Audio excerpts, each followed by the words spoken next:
Okay, it is October the 8th today. It is about 5 o'clock at night. You can tell it's starting to get darker. The sun is behind this tree and it shades my garden. Over in here, I have what are supposed to be a lot of carrots.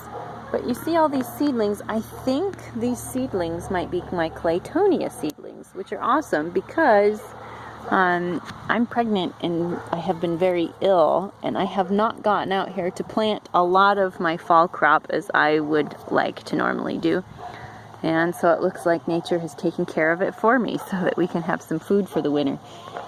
We do have some spinach and some bok choy and some radishes, but yeah, tomatoes, they're not all quite ripe yet, but I've been harvesting them as much as I can because we're approaching our first fall frost, which is probably the 20th or so of October, and I've lost so many of these buckets because we're prone to the fungus gnats, and if they just get in and find their way, you know they make a heyday of any crack that you may have.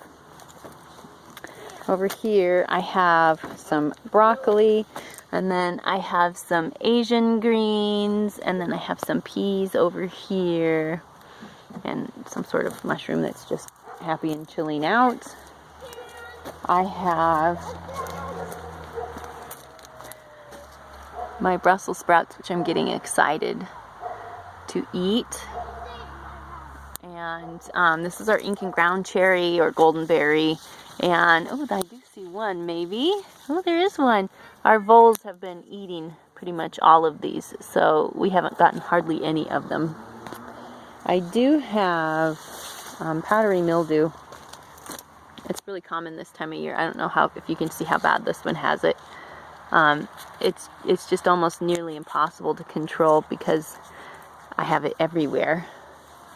As well as the, what do you call those? The cabbage loopers or the cabbage moths.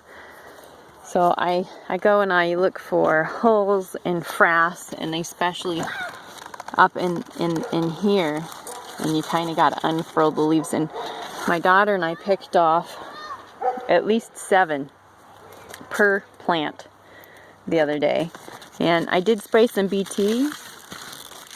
I'm sorry, I'm looking in here again. But there's just nothing like hand picking. Just to show you how the tomatoes are doing. They're not looking too bad. I am getting some blight. These tomatoes just have not done super great for me. You can see the golden purslane is going to sleep soon.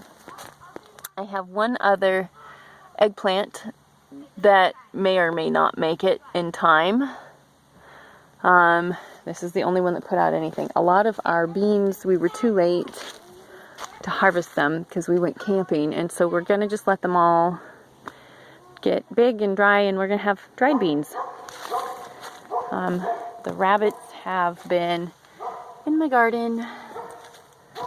Look at this. That was a cabbage. Oh, look. That was a cabbage. Ugh, I hate those rabbits. I have one pepper that's turning red. Pretty much that's it. And then here's some of the worst plant with the blight. You can see it's even affected some of the tomatoes. And then I know a lot of you are interested in my vertical zucchinis, because it's just not something that a lot of people do. You can see this one I grew up. Sorry about the sun. And then it's right where I'm trying to film. I'm sorry. So, and then it came up, and then I'm just letting gravity take it back down. And it's much easier on the hard metal trellises as opposed to the cheapy cloth ones. And then I have a couple leeks that I'm really looking forward to. Look at how nice and big that one is. Here's some zucchini that I've harvested. And then over in here, here's the squash that was trying, but it's not really going to make it. I believe this is probably the Burgess Buttercup as well. And then here's my one winter squash I got all year long. This one right here might be about time to take it in as the vine's drying up. The last thing I was going to show you is we dug up our peach trees and we moved them over here. Before I'm going to my peach trees, I will say we're hoping to do like an orchard or a mini orchard over in this area. I probably need to cut that down. It's a black walnut tree, and we're allergic to walnuts anyway. And there's weird holes and bugs or some sort in there. So this is all going to be grass. And we're going to put some sort of fence right here behind it. So we'll have very well kept rhododendron, and you can tell our leaves are turning. And here's one peach tree, and there's the other peach tree, and this is full sun. You can see even where pretty much most of our yard is shaded by those trees. These are the one areas that get sun. So if you had thoughts or ideas for our little mini orchard area and how you would stage it, I would love to hear it. Thanks for watching. Happy fall and happy gardening.